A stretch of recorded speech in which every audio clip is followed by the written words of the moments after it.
আসসালামু আলাইকুম রহমতুল্লাহ। প্রিয় দর্শক, কেমন আছেন? আশা করি ভালো আছেন। প্রিয় দর্শক, ষষ্ঠ গণবিজ্ঞপ্তির সুপারিশে বিলম্ব হতে পারে। আপডেট 28 জুলাই 2025 4:51 দ্য ডেইলি ক্যাম্পাসে এই প্রতিবেদনটি প্রকাশিত হয়েছে। চলুন বিস্তারিত তথ্য জেনে নেই। প্রিয় দর্শক, বেসরকারি শিক্ষা প্রতিষ্ঠানে শিক্ষক নিয়োগের ষষ্ঠ গণবিজ্ঞপ্তি সুপারিশে কিছুটা বিলম্ব হতে পারে। অধিক সংখ্যক প্রার্থী নিবন্ধন সনদ সংশোধনের আবেদন করায় সুপারিশে বিলম্ব হতে পারে বলে জানা গেছে। বেসরকারি শিক্ষক নিবন্ধন ও প্রত্যয়ন কর্তৃপক্ষ এনটিআরসি এর একটি সূত্র জানিয়েছে, 18তম শিক্ষক নিবন্ধনে উত্তীর্ণদের মধ্যে প্রায় 6,000 প্রার্থী নিবন্ধন সনদ সংশোধনের আবেদন করেছেন। তাদের সনদ সংশোধন না করা পর্যন্ত ষষ্ঠ গণবিজ্ঞপ্তির সুপারিশ করা হবে না। এছাড়া 18তম নিবন্ধনে 35 ঊর্ধ্বদের বিষয়ে আদালতে একটি নির্দেশনা রয়েছে, ফলে সুপারিশে বিলম্ব হওয়ার সম্ভাবনা রয়েছে। নাম অপ্রকাশিত রাখার শর্তে এনটিআরসি এর এক কর্মকর্তা জানান, দুইটি কারণে সুপারিশে কিছুটা বিলম্ব হবে।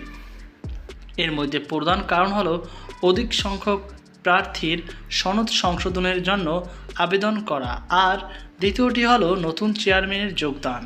তবে আমরা চেষ্টা করছি দ্রুত সময়ের মধ্যে সুপারিশ করার। চলতি সপ্তাহে সুপারিশ করা হবে কিনা এমন প্রশ্নের জবাবে ওই কর্মকর্তা আরও বলেন, সম্ভাবনা কম, কেননা সনদ সংশোধন করতে কিছুটা সময় লাগবে। এছাড়া 35 ঊর্ধ্ব 65 জন প্রার্থীর বিষয়টি এখনও সমাধান হয়নি, ফলে চলতি মাসে সুপারিশের সম্ভাবনা নেই। নতুন চেয়ারম্যান যোগদানের পর তার সাথে আলোচনা করে সুপারিশের বিষয়টি বলা যাবে। গত 16 জুন লক্ষাধিক শিক্ষক নিয়োগের ষষ্ঠ গণবিজ্ঞপ্তি প্রকাশ করে এনটিআরসি। এই গণবিজ্ঞপ্তিতে আবেদন শুরু হয় গত 22 জুন, যা চলে 10 জুলাই রাত 12টা পর্যন্ত। আবেদন ফি জমা দেওয়ার শেষ সময় নির্ধারণ করা ছিল 13 জুলাই রাত 11:59 পর্যন্ত।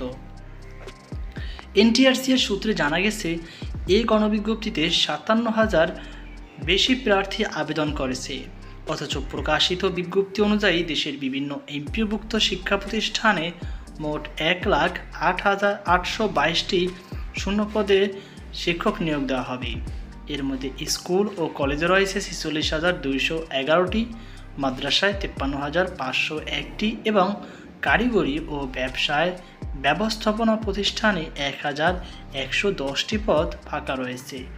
সেই হিসাবে প্রায় অর্ধেকের মতো পদই ফাঁকাই থেকে যাবে।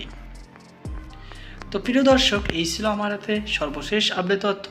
সকলে ভালো থাকুন, সুস্থ থাকুন। আজকে এই পর্যন্তই, দেখা হবে আবার একটি নতুন ভিডিও নিয়ে। আর আপনি যদি আমার চ্যানেল নতুন ভিউয়ার্স হয়ে থাকেন তাহলে অবশ্যই চ্যানেলটি সাবস্ক্রাইব করবেন। আল্লাহ হাফেজ।